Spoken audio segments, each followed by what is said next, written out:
Question number 5 क्या इसमें से भी कराऊंगा, इसमें से होमवर्क दूंगा हैं। हाँ ये भी तो रखो अपने पास में। अब देखो क्वेश्चन नंबर 5 क्या है, हमें एक एक क्वेश्चन को अच्छे से देखना है, पढ़ना है, और ये देखो 3 रूल्स हैं, इनके रूल के ऊपर ही अपने को सारा काम करना है, ठीक है।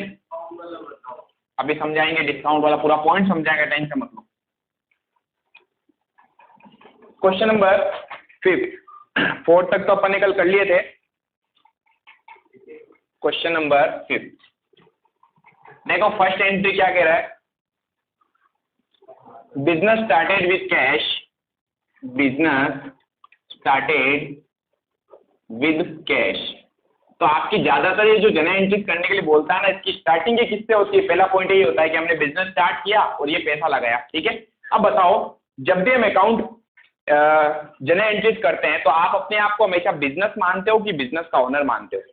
हम बिजनेस हैं, हम कभी भी ओनर नहीं। ओनर साइड में बैठा है, उसने हमें पैसा दिया।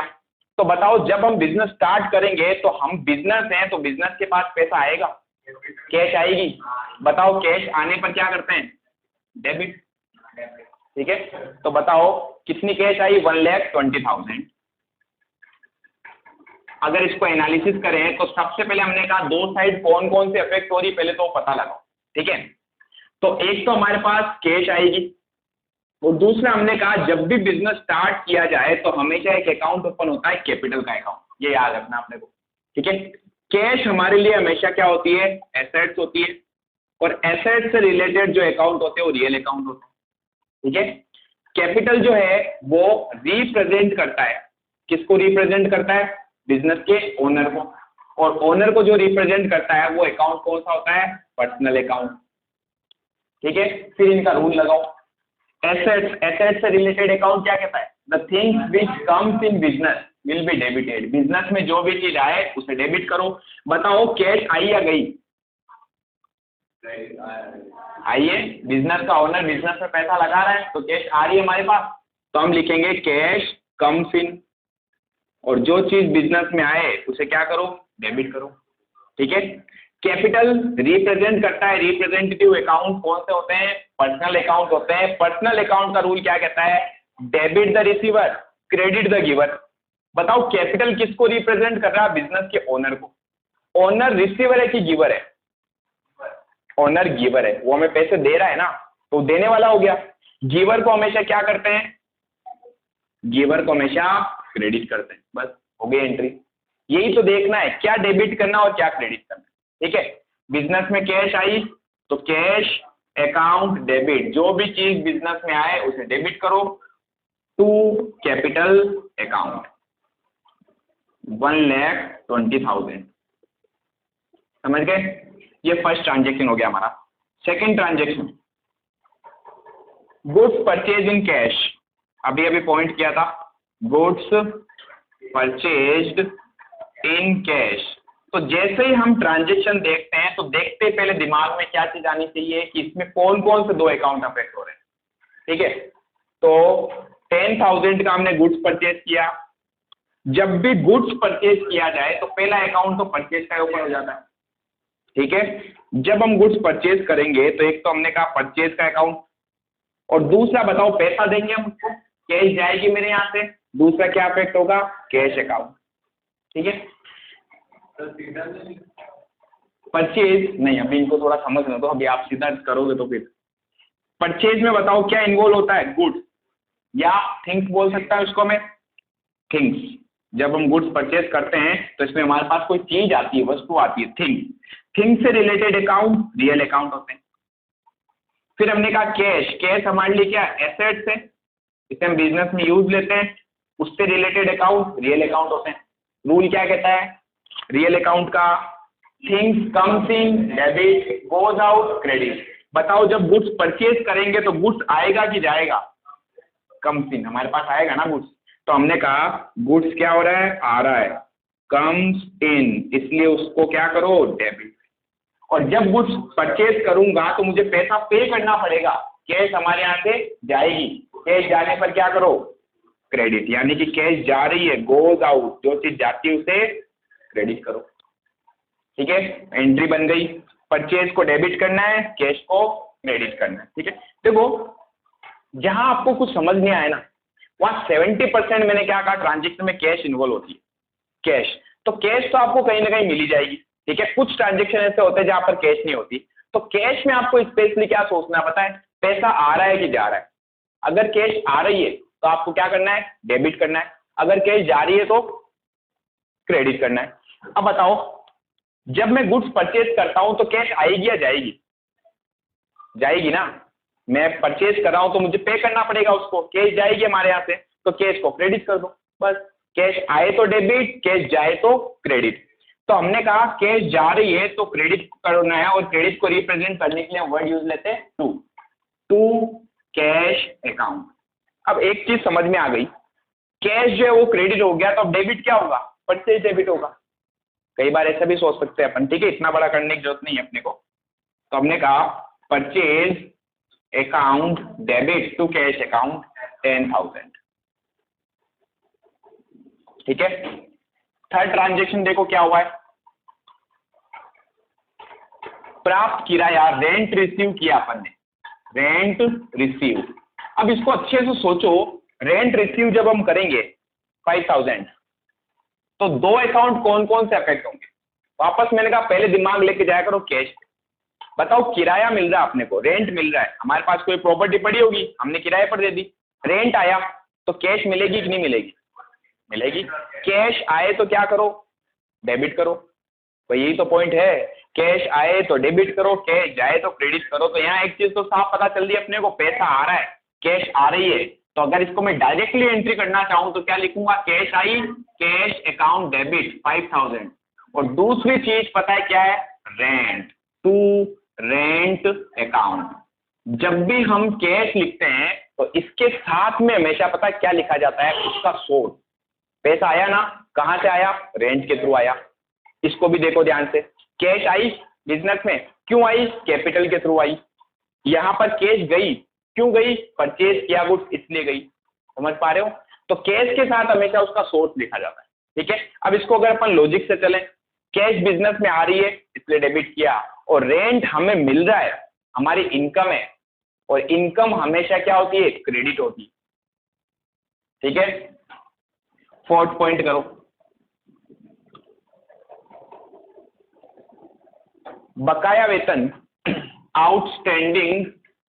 मैंने आपको ये 4 एडजस्टमेंट कराया क्या, आउटस्टैंडिंग, प्रीपेड। अच्छा, तो चलो इस पॉइंट को अभी रोको। ये जो पॉइंट है ना, ये ब्याज समझाऊंगा मैं आपको। आउटस्टैंडिंग सैलरी हटा दो, प्रीपेड सैलरी हटा दो, ब्याज प्राप्त किया। नेक्स्ट पॉइंट बता रहा हूं आपको डायरेक्टली, देख, ब्याज प्राप्त किया यानी इंटरेस्ट मिला आपने। हमने किसी को पैसा लोन पे दे रखा होगा इंटरेस्ट पर, तो उसका मुझे इंटरेस्ट रिसीव हो रहा है। बताओ क्या एंट्री होनी चाहिए, कैश आएगी, कैश को डेबिट करो, और कैश आने का सोर्स क्या है, इंटरेस्ट। तो कैश आ रही है, cash account debit to interest account. समझ गए? कितनी कैश आई, 700, 700 रुपए। नेक्स्ट एंट्री हमारी, हमने गुड्स सेल किया, गुड्स सोल्ड। गुड्स सेल कर रहे हैं अपन, जिसकी कॉस्टिंग 5,000 थी, कॉस्ट 5,000, और हमने सेल किया इसे 7,000। अब ध्यान से इसको देखो, जब हम गुड्स सेल करेंगे तो पैसा आएगा कि जाएगा, पैसा आएगा, कैश आएगी। जो भी चीज बिजनेस में आए उसे डेबिट करो। क्या आ रहा है, कैश आ रही है, कैश को डेबिट करो, कैश अकाउंट डेबिट 7,000, और क्रेडिट पता क्या हो जाएगा, सेल।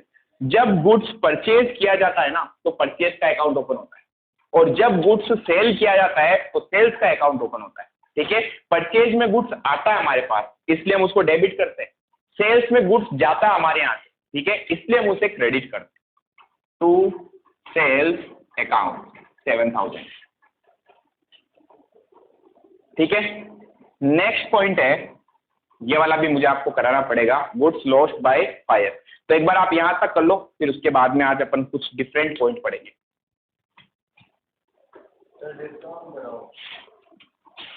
डिस्काउंट कराएंगे बेटा, आज ही कराएंगे।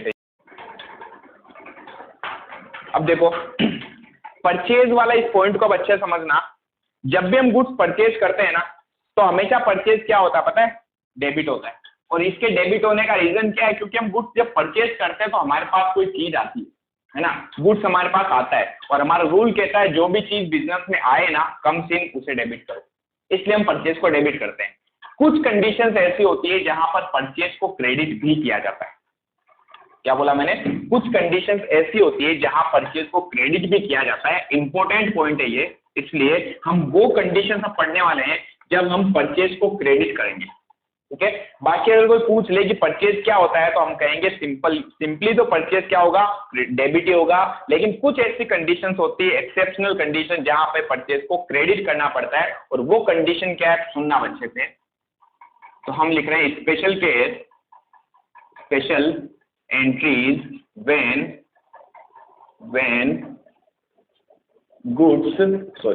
purchase account will be credited। तो अगर कोई बोले परचेज अकाउंट क्या होता है, तो हमारा आंसर होना चाहिए डेबिट होता है। लेकिन कुछ कंडीशंस ऐसी होंगी जहां इसे क्रेडिट किया जाएगा, और वो कंडीशन क्या है ध्यान से सुनना। गुड्स जब हम परचेज करते हैं, खरीदते हैं, तब तो मेरे पास गुड्स आता है, इसलिए इसको हमेशा डेबिट करते हैं। ठीक है, लेकिन गुड्स जब हम सेल करते हैं तो हमारे यहाँ से गुड्स जाता है। ठीक है, ध्यान से देखना जो पॉइंट समझा रहा हूं। गुड्स जब हम परचेज करेंगे तो मेरे पास गुड्स आता है, इसलिए मैं एक अकाउंट ओपन करता हूं जिसका नाम होता है परचेज अकाउंट, और ये हमेशा डेबिट होता है। जब मैं गुड्स सेल करता हूं, क्या करता हूं? गुड्स सोल्ड, बेच देता हूं, तो मेरे यहाँ से गुड्स जाता है। इस केस में मैं एक अकाउंट खोलता हूं, सेल्स का अकाउंट।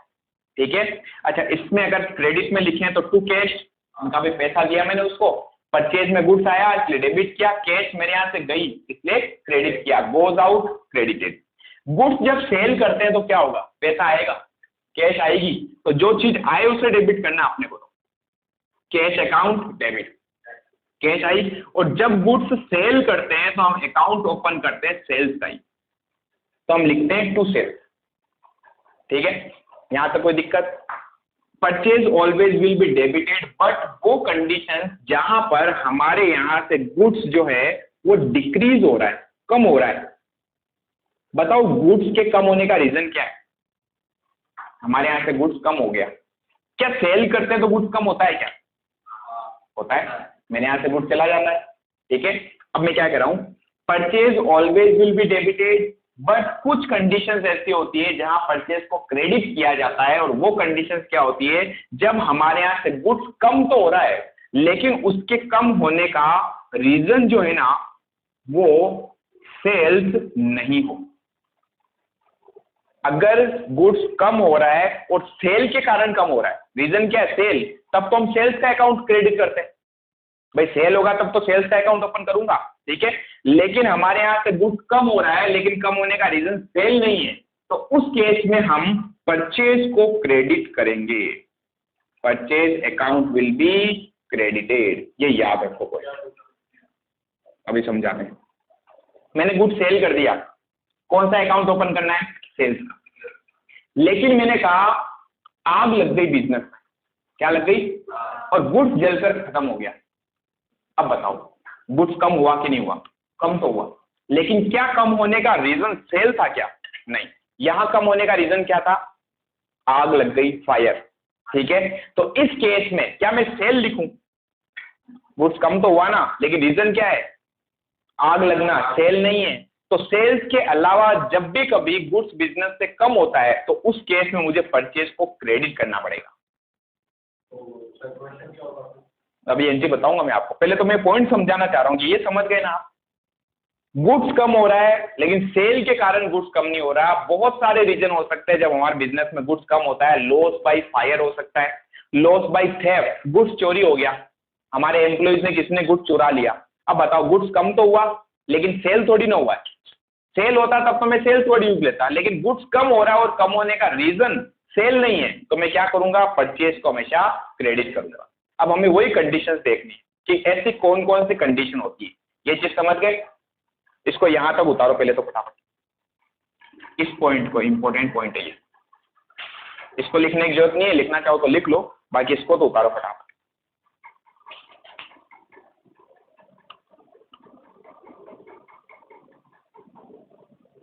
उसको स्टॉप करो तो मैं यहीं से कर दो बेटे, बेटे थोड़ा पीछे घूमोगे तो दिख जाएगा red button, red button press करना है। हो गया? अब देखो कौन कौन सी ऐसी कंडीशंस होती है जहां पर हम परचेज को क्रेडिट करेंगे। तो वापस बताओ, गुड्स कम हो रहा है लेकिन कम होने का रीजन सेल नहीं होना चाहिए। सेल के कारण कम होगा तब तो सेल्स का अकाउंट ओपन होगा, ठीक है। अब ऐसी क्या क्या कंडीशंस होती हैं? सबसे first, goods lost by fire, आग लग गई और गुड्स जलकर खत्म हो गया। अब बताओ क्या सेल हुआ क्या? नहीं, लेकिन गुड्स कम हुआ ना? यस। तो अब देखो इसकी जनरल एंट्री पूछे तो क्या एंट्री होगी? एक तो हमें लॉस हो रहा है, लॉस हमेशा बिजनेस में डेबिट किए जाते हैं। Loss and expense and losses always will be debited, debit होंगे। तो मैंने कहा एंट्री क्या करूंगा मैं? Loss by fire account debit. एक तो इसी के नाम से अकाउंट ओपन कर रहे हैं, loss by fire account debit. और टू में मैं क्या लिखूंगा पता है? To purchase account. तो अभी तक हमने क्या पढ़ा था? परचेज हमेशा डेबिट होता है। क्यों? क्योंकि हम गुड्स परचेज करके लाते हैं, हमारे पास गुड्स आता है। लेकिन इस केस में हमारे यहां से गुड्स कम हो गया लेकिन सेल नहीं हुआ। देखो गुड्स कम दो ही रीजन से होगा, या तो सेल होगा या अदर रीजन हो सकते हैं। अब वो अदर रीजन क्या है वो अपन सब पढ़ रहे हैं। सेल अगर होता तब तो सेल्स के लिए तो हम एंट्री पढ़ चुके हैं, सेल्स को हमेशा क्रेडिट करना है, ठीक है। तो फर्स्ट पॉइंट हो गया गुड्स लॉस बाय फायर। तो हम एंट्री क्या करेंगे? लॉस है, लॉस को डेबिट किया जाता है, और गुड्स कम हो गया लेकिन सेल नहीं हुआ इसलिए हमने परचेज को क्रेडिट कर दिया। दूसरा पॉइंट एक और आता है, गुड्स लॉस्ट या गुड्स लॉस्ट बाय थेफ्ट। क्या मतलब हुआ इसका? थेफ्ट मींस चोरी हो गया, गुड्स चोरी हो गया। तो अगेन बताओ लॉस हुआ, लॉस हमेशा क्या करने हैं? डेबिट। तो लॉस का नाम क्या है? थेफ्ट। तो क्या लिखेंगे? Loss by theft account debit, debit कर दो। और बताओ गुड्स कम हुआ कि नहीं हुआ? ये गुड्स कम हो गया लेकिन सेल नहीं हुआ है। कम होने का रीजन क्या था? सेल नहीं था। इसके अलावा अगर कम होता है तो हम क्या करेंगे? परचेज को क्रेडिट करेंगे। समझ गए? लॉस है ना, चोरी हो गया, लॉस है। बिजनेस के लिए लॉस माना जाएगा कि नहीं माना जाएगा? मेरे घर में कोई चीज पड़ी थी, चोरी हो गई तो नुकसान हो गया ना। Loss always will be debited. तो गुड्स गया तो लॉस हुआ ना, गुड्स गया तो पैसा थोड़ी आया है। लॉस है कि नहीं? मैं तो ये कह रहा हूं, तो लॉस है तो डेबिट करो। अब गुड्स गया इसीलिए तो मैंने पता परचेज को क्रेडिट किया। ध्यान से देखो, गुड्स आता ना मेरे पास में तो मैं परचेज को डेबिट करता।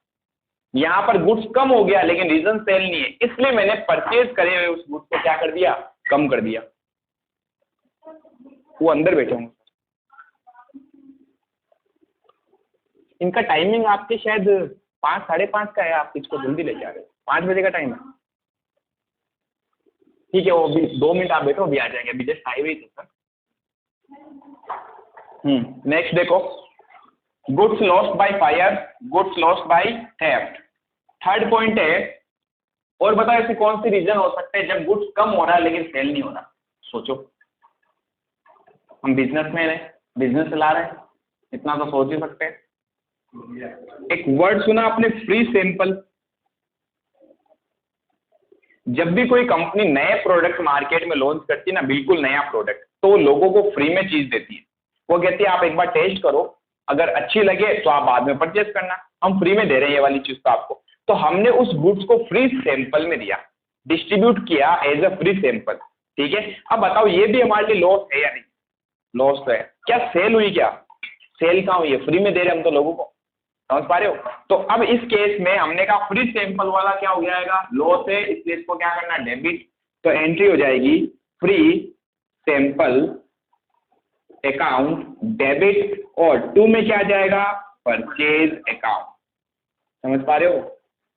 नॉर्मली परचेज डेबिट होगा, लेकिन कुछ ऐसी कंडीशंस आती है जहां पर हमें परचेज को क्रेडिट करना पड़ता है, और वो कंडीशन कौन सी होती है?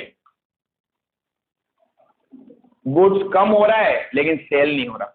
मैं एक ही पॉइंट पे बार बार आपको फोकस कर रहा हूँ, आप उस पॉइंट के अलावा पता नहीं क्या क्या सोचते जा रहे हो।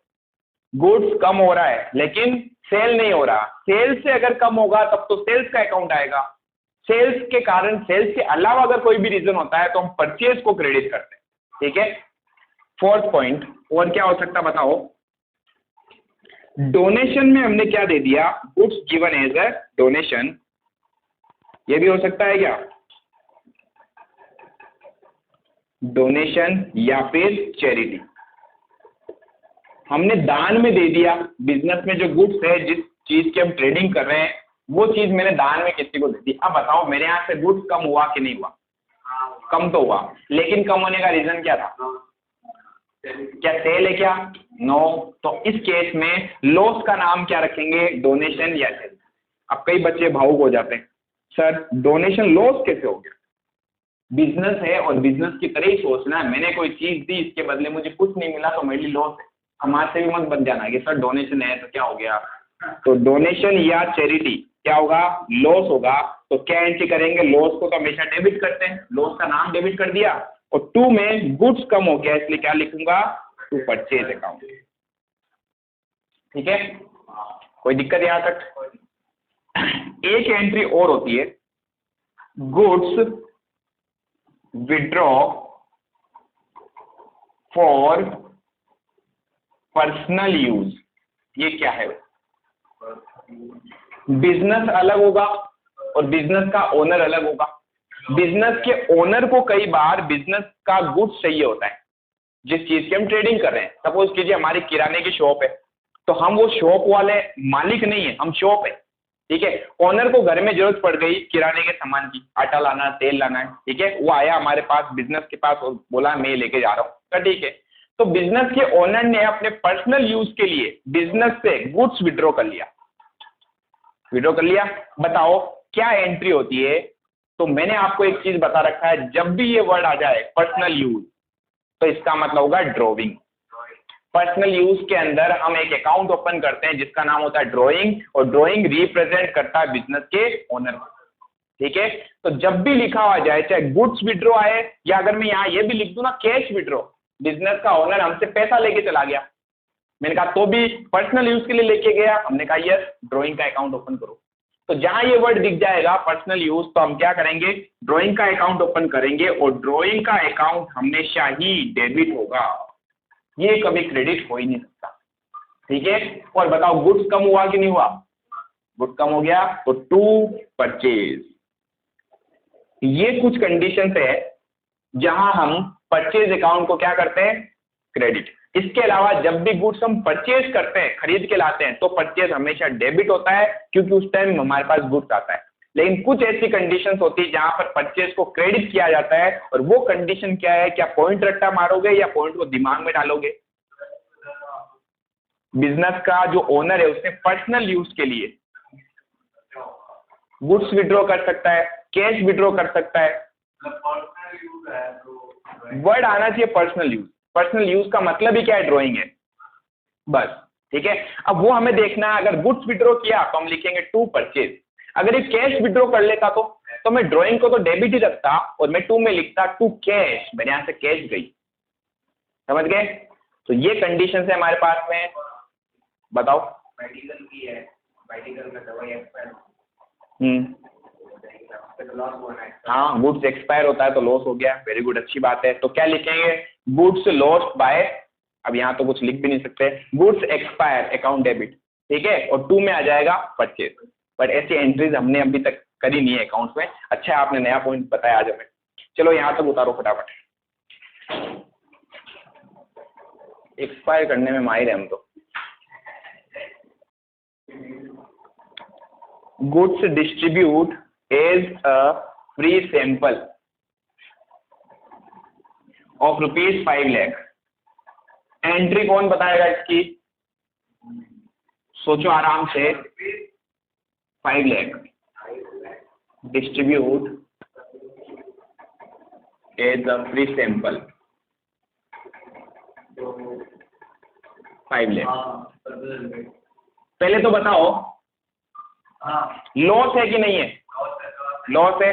लॉस का नाम क्या है, फ्री सैंपल, हमने फ्री सैंपल में गुड्स डिस्ट्रीब्यूट किया। बिजनेस में जो भी लॉस होते हैं हमेशा डेबिट किए जाते हैं। लॉस का नाम है फ्री सैंपल, फ्री सैंपल को करना है डेबिट। ठीक है, तो एक चीज तो पता चल गई। हाँ, अभी और पूछूंगा मैं आपसे। Free sample account debit 5 lakh rupees. अब हमने कहा क्रेडिट क्या करेंगे, तो हमारे यहां से गुड्स कम हो रहा है, लेकिन गुड्स सेल नहीं हो रहा है। फ्री सैंपल में दिया ना अपने, सेल थोड़ी किया है, तो सेल नहीं हो लेकिन गुड्स कम हो, तो इस केस में परचेज को क्रेडिट किया जाएगा। ठीक है, तो क्या लिखेंगे, टू परचेज अकाउंट, कितने, 5 लाख रुपीज।